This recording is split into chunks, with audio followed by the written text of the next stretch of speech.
Պայուսել հայ ժողովուրդ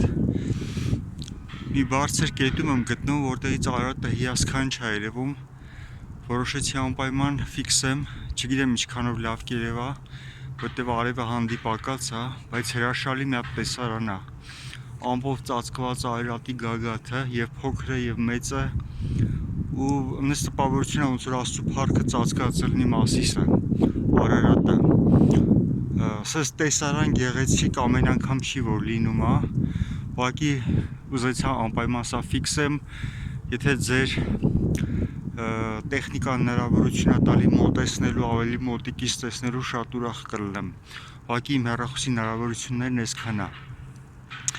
Օրհնում եմ ամեն մեկիդ Հիսուսի անունով, թող Աստված իրոք փառավորվի, այն խորհրդանշական նշանները, որ տալիս է Հայաստանի վրա, թող իրականություն դարձնի իր զորավոր ձեռքով։ Ոնց մի ժամանակ Նոյան տապանը հանգրվանեց Արարատի վրա, ու դա եղավ 8 հոգու փրկությունը, որը մարդկության փրկությունն էր այդ պահի համար, նույն ձևով Հայաստանը, որ Աստված բարձրացնում է որպես Նոյան տապան, թող մարդկանց սրտում արձագանք գտնի, որ մասնակցեն մեծ հայքի շինարարությանը, որը շատերի համար լինելու է հենց Նոյան տապանի խորհուրդը ունեցող փրկության Հայաստանը, մեծ հայքը, որտեղ նեռի ժամանակներում մարդիկ ապաստան են գտնելու ու փրկվելու են։ Ես օրհնում եմ ամեն մեկին, որ տեսիլքը արձագանք գտնի բոլորի սրտում ու միաբանված սկսեն կառուցել մեծ հայքը, զինեն ու պատրաստեն, կատարեն Աստծո կամքը,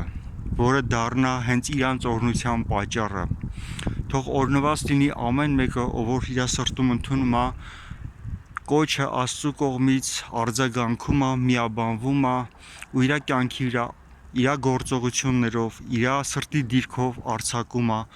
Աստծո գերբնական օրհնությունները։ Մնացեք Տիրոջ օրհնության մեջ, տարածեք Հայաստանի հետ կապված կոչը, որ Աստված տվել է ազգերին, որ բոլորը իմանան, ինչ կարևոր դերակատարում ունի Հայաստան հենց իրանց համար, որ իրանք հետաքրքրված լինեն Հայաստանը կառուցեն, զինեն, պատրաստեն, որպեսզի հետագայում դա դառնա իրանց փրկության, օրհնության պատճառը։ Տիրոջ օրհնությունը ամեն մեկիս վրա Հիսուսի անունով, ամեն։